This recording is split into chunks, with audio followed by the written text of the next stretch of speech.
Hello students, कैसे हो। मैं संदीप शर्मा और आप देख रहे हो मेरा यूट्यूब चैनल बिक्स इंस्टीट्यूट, जिस पे आपका स्वागत है।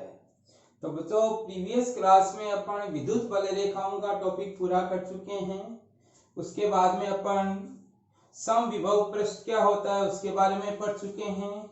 आज अपना जो टॉपिक है उस टॉपिक का नाम है कि अपन को संबंध निकालना है E तथा V के बीच में, यानी कि विद्युत क्षेत्र और विद्युत विभव के बीच में क्या संबंध है उसको अपन को क्या करना है, ज्ञात करना है। और उसको ज्ञात करने के लिए आपके पास एक अपन ने क्या किया है, डेरिवेशन की है। इस डेरिवेशन में सबसे पहला पॉइंट है, वो पहला पॉइंट अपन ने ये बोला है कि अगर किसी विद्युत क्षेत्र E में किसी आवेश को अल्प विस्थापन dl दिया जाए तो आपका जो अल्प विभव dv उत्पन्न होगा उसको विभव के सूत्र से अपन लिख सकते हैं माइनस ई डॉट dl। और जब भी डॉट आता है दो सदिशों के साथ तो अपन जानते हैं कौन सा लगाया जाता है, कोस घटक लगाया जाता है। तो आप dv बराबर लिख सकते हो माइनस ई डॉट dl या ई dl कोस थीटा, जहां E आपका विद्युत क्षेत्र है और dl आपका अल्प विस्थापन है। तो जब भी किसी आवेश Q को किसी विद्युत क्षेत्र E में अल्प विस्थापन dl दिया जाता है तो उत्पन्न होने वाले अल्प विभव को dv को इस तरीके से लिखा जा सकता है, और डॉट आता है तो अपन जानते हैं इसको इस तरीके से लिखा जा सकता है। अब इसमें आपने क्या किया कि ये dv और dl को तो एक साथ कर लिया, तो इस dl को इधर लाएंगे तो आपका डिवाइड में चला जाएगा। तो आपके पास समीकरण बना minus dv upon dl equal to E cos theta, यानी कि ये आपके पास एक समीकरण आ गया। और इस समीकरण को अगर आप देखोगे तो इस dv अपॉन dl का मान है वो एक तो निर्भर कर रहा है E पर और दूसरा निर्भर कर रहा है थीटा पर। अगर अपन E को फिक्स करें तो थीटा के अलग अलग मान पर dv अपॉन dl का मान भी क्या होगा, अलग अलग होगा। तो सबसे पहले बच्चों के दिमाग में क्वेश्चन आएगा कि सर ये माइनस dv अपॉन dl क्या होता है। तो dl तो दूरी है और dv आपका विभव में परिवर्तन है। तो दूरी के साथ विभव पतन को प्रदर्शित करने वाली राशि है वो है माइनस dv अपॉन dl। पतन का मीनिंग कम होना। तो आप ये कह सकते हो कि ये जो माइनस साइन है वो आपको यहाँ ये बता रहा है कि विभव का मान दूरी के साथ क्या होता जा रहा है, कम होता जा रहा है। तो बच्चों ये क्लियर हो जाना चाहिए आपको कि ये माइनस dv अपॉन dl का मीनिंग क्या है। तो यहाँ माइनस dv अपॉन dl का मीनिंग आपका इतना ही है कि जैसे एक जगह से दूसरी जगह जाएंगे तो दूरी चेंज होगी, अब दूरी के साथ साथ विभव भी चेंज होगा। माइनस साइन आपका ये बता रहा है कि विभव में क्या होगी, कमी होगी। तो इस तरीके से दूरी के साथ विभव में होने वाली कमी को अपन किससे लिख रहे हैं, माइनस dv अपॉन dl से लिख रहे हैं। और ये जो विभव में कमी है वो एक तो निर्भर कर रही है E पर और एक निर्भर कर रही है थीटा पर। अब मैंने कहा जब थीटा बराबर 0 डिग्री रखते हैं तो उस टाइम पे कोस की वैल्यू अधिकतम होने के कारण ये dv अपॉन dl है वो भी मैक्सिमम मिलेगा। तो आप कह सकते हो कि वैसे तो dv अपॉन dl है वो एक अदिश राशि होती है, परंतु इसका जो अधिकतम मान है वो कहाँ मिलता है अपन को, थीटा बराबर 0 पर मिलता है। तो आप कह सकते हो कि माइनस dv अपॉन dl की जो अधिकतम वैल्यू है वो एक विशेष दिशा यानी थीटा बराबर 0 अथवा E की दिशा में प्राप्त होती है। अब ये प्राप्त E की दिशा का मीनिंग क्या हो गया कि जैसे आपके पास ये E है और ये आपका dl है। अब अपन को E की दिशा पता है और इन दोनों के बीच में ये कोण थीटा बन रहा है। अब थीटा 0 लेने का मीनिंग आपके पास ये dv अपॉन dl इस दिशा में आएगी। तो आप ये कह सकते हो कि वैसे तो dv अपॉन dl एक अदिश राशि है, परंतु इसका जो अधिकतम मान है वो अधिकतम मान dv अपॉन dl मैक्सिमम से लिख रहे हैं। जो आप विशेष दिशा यानी थीटा बराबर 0 में निकालते हो तो वो आपकी एक विशेष दिशा में प्राप्त होती है। तो आप ये कह सकते हो कि dv अपॉन dl का मान तो थीटा पर निर्भर करता है और इसका अधिकतम मान आपको एक विशेष दिशा में मिलता है। वो विशेष दिशा या तो e की दिशा को बोल दो या थीटा बराबर 0 को बोल दो। तो आप ये कह सकते हो कि इस dv अपॉन dl का अधिकतम मान एक फिक्स डायरेक्शन में होता है, यानी इसका मान भी हो गया, दिशा भी होगी। और मान और दिशा हो गई तो आप कह सकते हो कि आपके पास दूरी के साथ विभव परिवर्तन की जो अधिकतम दर है उसको विद्युत क्षेत्र की दिशा में क्या मान सकते हैं, एक सदिश मान सकते हैं। बच्चों इन दोनों पॉइंट का मीनिंग अच्छे से समझ लेना।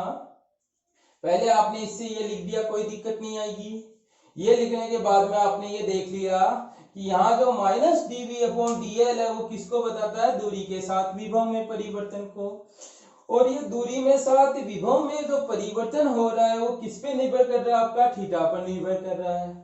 और थीटा बराबर 0 रखते हैं तो इसका मान अधिकतम प्राप्त होता है, जो किसकी दिशा में होता है, ई की दिशा में। तो इसके आधार पर आप ये लाइन बोल सकते हो कि दूरी के साथ विभव परिवर्तन की जो अधिकतम दर होती है वो विद्युत क्षेत्र ई की दिशा में एक सदिश माना जा सकता है। और सदिश माना जा सकता है तो गणित की भाषा में dv अपॉन dl मैक्सिमम को लिखा जाता है v की प्रवणता, या इसी को इंग्लिश में कह देते हैं ग्रेडियंट ऑफ v, और इसे लिखा जाता है ग्रेड v से। कहने का मीनिंग ये हो गया कि dv अपॉन dl की जो अधिकतम वैल्यू होती है उसको मैथमेटिक्स में अपन बोलते हैं ग्रेडियंट ऑफ v या v की प्रवणता, और लिखते हैं ग्रेड v से। तो आप ये लिख सकते हो कि ये जो dv अपॉन dl की जो मैक्सिमम वैल्यू है वो है ग्रेड v के इक्वल। और यहां से अपन ने निकाला dv अपॉन dl की मैक्सिमम वैल्यू है वो माइनस e के इक्वल है। दोनों को अपन कंबाइन करते हैं तो आपके पास ये संबंध निकल कर आता है, और वो संबंध है E बराबर माइनस ग्रेड v, या इसी ग्रेड को अपन इस स्पेशल सिंबल से लिखते हैं जिसको नाम दिया जाता है आपका डेल संकारक। ये आपका एक ऑपरेटर होता है और इस ऑपरेटर की जो वैल्यू है वो सदिश रूप में ऐसे लिखते हैं del upon del X I cap, del upon del Y J cap plus del upon del Z K cap, और इसी को अपन डेल ऑपरेटर या डेल संकारक कर देते हैं। तो बच्चों ध्यान रखना है, अगर आपको विद्युत क्षेत्र का विद्युत विभव के साथ संबंध पूछा जाए तो आप ये कह सकते हो कि जो विद्युत क्षेत्र होता है वो विद्युत क्षेत्र सदिश किसके बराबर होता है, माइनस v की प्रवणता, या इसी को आप कह सकते हो विभव की प्रवणता। तो आप यहाँ से सिंपली ये 3 पॉइंट की फॉर्म में ये संबंध निकाल सकते हो। पहला पॉइंट आपने कहा कि इस dv को इस तरीके से लिखा जा सकता है विभव की परिभाषा से। इसमें इस dl को इधर लाऊं तो ये देखते हैं, इस समीकरण 2 में अपन को देखने पर पता चल रहा है एक तो लेफ्ट हैंड साइड है, एक राइट हैंड साइड है। Left hand side dv upon dl का ऋणात्मक मान है जो दूरी के साथ विभव परिवर्तन को प्रदर्शित करता है। राइट साइड में e cos थीटा आ रहा है जिसमें आपके पास थीटा के अलग अलग मान पर इसका मान भी अलग अलग मिलेगा। और ये बताया गया कि जब थीटा बराबर 0 होता है तो ये विभव परिवर्तन अधिकतम होता है। तो आप कह सकते हो थीटा बराबर 0 पर माइनस dv अपॉन dl अधिकतम होगा। और ये माइनस dv अपॉन dl की अधिकतम वैल्यू किसकी दिशा में प्राप्त हो रही है, e की दिशा में। और e की दिशा में प्राप्त हो रही है, इसको आप सदिश बोल सकते हो।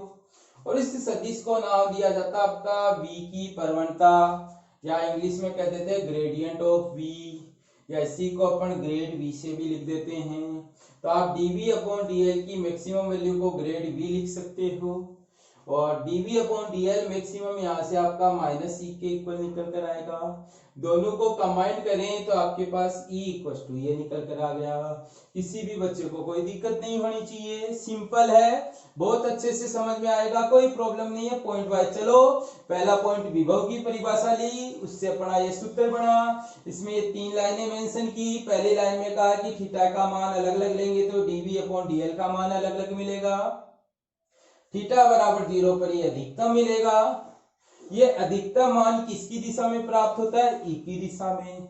इसलिए अपन कह सकते हैं कि dv अपॉन dl की जो अधिकतम वैल्यू है वो ई की दिशा में एक सदिश होती है और उस सदिश को ग्रेड v से लिखा जाता है। और ये ग्रेड v आपका किसके बराबर हो गया? माइनस ई के बराबर हो गया, जहां से ई इक्वल टू ये समान निकल कर आ गया। तो अगर आपको विभव और विद्युत क्षेत्र में संबंध पूछे तो आपको ये करना है। अब आपको यहाँ से एक नोट और याद रखना है कि अगर कोई समविभव पृष्ठ लें उसके लिए ग्रेड बी की जो दिशा होती है वो सतह के अभिलंबत अनुदिश होती है। कहने का मीनिंग ये हो गया कि जैसे मान लो कि मैं ये कोई समविभव पृष्ठ लूं और यहां से आपके पास ये अलग अलग डायरेक्शन देखूं तो dv अपॉन dx मैक्सिमम कब मिलेगा? जब मैं इस सतह पे ये कोई अभिलंब खींचूंगा तो इस दिशा में आपका dv अपॉन dl मैक्सिमम प्राप्त होगा। और यही किसके इक्वल होता है? ग्रेड v के इक्वल होता है। तो आप कह सकते हो ग्रेड v की समविभव पृष्ठ पर जो दिशा होती है वो किसके अनुदिश होती है? अभिलंब के अनुदिश होती है। अब ऐसे बच्चों आपका न्यूमेरिकल कैसे सोल्व करेंगे उसके लिए आता है कि इस समीकरण से अपन dv अपॉन dl है इसको आंशिक रूप में भी लिख सकते हैं। ये आपका कहलाता है, ये जो अपन ने लिखा है इसको कहते हैं अपन आंशिक अवकलन। और आंशिक अवकलन का मीनिंग क्या होता है वो आपका यहाँ लिखा हुआ है कि आंशिक अवकलन का प्रयोग आपको ये बताता है कि v के परिवर्तन को एक विशेष दिशा में निरूपित करता है। यानी कि आपका ये जो आपने देखा कि इस v का जो अधिकतम मान है वो थीटा बराबर 0 यानी ई की दिशा में प्रदर्शित हुआ। ऐसे ही इस आंशिक अवकलन में e cos थीटा आया, ये आपका किस दिशा में? l दिशा में। तो अगर मैं कोई l अक्ष लूं तो उन l अक्ष में आपका e का परिवर्तन लिख दिया el। तो आप कह सकते हो कि अगर आंशिक अवकलन l के सापेक्ष किया तो अपन ने el लिखा। ऐसे अगर मैं x के सापेक्ष करूंगा तो इसको ex लिख सकता हूं, y के सापेक्ष करूंगा तो ey लिख सकता हूं और z के सापेक्ष करूंगा तो ez लिख सकता हूं। तो आप यहां से ये कह सकते हो कि आपकी जो ये प्रवणता है इसको आप आंशिक अवकलन के रूप में अगर लिखते हो तो अगर आपका कोई फलन l के रूप में दिया गया है तो l के सापेक्ष अवकलन करो, अगर x के रूप में दिया गया है तो x के सापेक्ष अवकलन करो, y के रूप में दिया गया है तो y के सापेक्ष अवकलन करो और z के रूप में दिया गया है तो z के सापेक्ष अवकलन करो। और अगर तीनों में दिया गया है तो x के सापेक्ष कर लो, y के सापेक्ष कर लो, z के सापेक्ष कर लो और तीनों का योग कर दोगे तो आपका कुल विद्युत क्षेत्र आ जाएगा। तो बच्चों ध्यान रखना, इस समीकरण को आंशिक अवकलन के रूप में ऐसे लिख सकते हो और आंशिक अवकलन का प्रयोग तब किया जाता है जब v के परिवर्तन को एक विशेष दिशा में निरूपित करना हो। तो अपना यहाँ dv अपॉन dl है वो थीटा बराबर 0 में आती है। ऐसे आपका ये जो e cos थीटा है, इस e cos थीटा का मीनिंग क्या है कि इस e का अपन ने इस l के सापेक्ष का लिया अवकल वो घटक लिया है तो इस e का इधर घटक आएगा वो e cos थीटा आएगा। तो आप ये कह सकते हो कि अगर मैं ये कोई l अक्ष लूं इसके साथ ये e आपका थीटा कोण बनाए तो इस l अक्ष के अनुदिश घटक आया e cos थीटा जिसको अपन ने el से लिख दिया और ये minus del v upon del l के इक्वल लिखा जा सकता है। ऐसे अगर मैं यहाँ x लिख दूं तो यहाँ x आ जाएगा यानी यहाँ x के सापेक्ष कर दो। अगर y में लेंगे तो y के सापेक्ष अवकलन कर दो और जेड में लेंगे तो जेड के सापेक्ष अवकलन कर दो। तो बच्चों आपको न्यूमेरिकल मिलेंगे, अपन अगले वीडियो में इस पे बेस्ड न्यूमेरिकल डिस्कस करेंगे। तो ये वाला पॉइंट आपका वहां यूज में आएगा जो आपको ये बताएगा कि अगर कोई आपका v का फलन x, y और z में दिया गया है तो पहले x घटक निकाल लो, फिर y घटक निकाल लो और फिर z घटक निकाल लो और तीनों का योग कर दोगे तो आपके पास टोटल विद्युत क्षेत्र आ जाएगा। दोबारा सुनना बच्चों, ये जो अपन यहाँ पे देख रहे हैं ये आपको बस इतना सा बताएगा कि अगर किसी न्यूमेरिकल प्रॉब्लम में v सदिश है, जो आपके पास ये v फलन है, जैसे ये यहाँ v है, ये भी v है, v, अगर ये x, y और z तीनों में दिया गया है तो जब x के सापेक्ष निकाल रहे हो तो x के सापेक्ष अवकलन कर दो, y घटक निकाल रहे हो तो y के सापेक्ष अवकलन कर दो और z घटक निकाल रहे हो तो z के सापेक्ष अवकलन कर दो। और ये विशेष दिशा में निकालने के लिए आप किसका प्रयोग कर रहे हो? आंशिक अवकलन का प्रयोग कर रहे हो। फिर आप कंबाइंड में EXIK, EYJK प्लस EZKK लिख सकते हो। तो ये आपका फाइनल फॉर्मूला इसी से बनाया गया है। न्यूमेरिकल में आप सिंपली क्या करना, पहले x के सापेक्ष अवकलन करना, फिर y के सापेक्ष अवकलन करना, फिर z के सापेक्ष अवकलन करना, तीनों का मान निकाल कर यहाँ रख दोगे तो आपका आंसर आ जाएगा जो भी क्वेश्चन में पूछा जाएगा आपके पास। तो बच्चों ये आपके पास यहाँ 2 पॉइंट हैं। पहला पॉइंट आपका संबंध को बता रहा है और दूसरा पॉइंट उस संबंध पर आधारित न्यूमेरिकल कैसे बनेगा उसको बता रहा है। तो अगले वीडियो में अपन क्या करेंगे, इस पे बेस्ड 2 न्यूमेरिकल की प्रैक्टिस करेंगे जिसमें आपको ये सूत्र किस तरीके से यूज में आता है वो देखेंगे आपके पास। यहाँ तक किसी बच्चे को कोई प्रॉब्लम नहीं होनी चाहिए, सिंपल है। विभव की परिभाषा ली, सूत्र बनाया, इसमें अपन ने इनका मीनिंग बताया कि लेफ्ट हैंड साइड को विभव पतन कहते हैं दूरी के साथ, राइट साइड में e cos थीटा की वैल्यू थीटा के साथ चेंज होती है, थीटा का 0 मान रखते हैं तो अधिकतम प्राप्त होता है, ये अधिकतम e की दिशा में होता है जिसको ग्रेड b का नाम दे देते हैं। यहाँ से ये संबंध निकल कर आ जाता है आपके पास। तो बच्चों कोई दिक्कत हो तो आप कमेंट सेक्शन में या व्हाट्सएप नंबर पे पूछ सकते हो। वीडियो को देखने के बाद लाइक करना ना भूलें और जो भी बच्चा चैनल पे है वो चैनल को सब्सक्राइब करना ना भूले।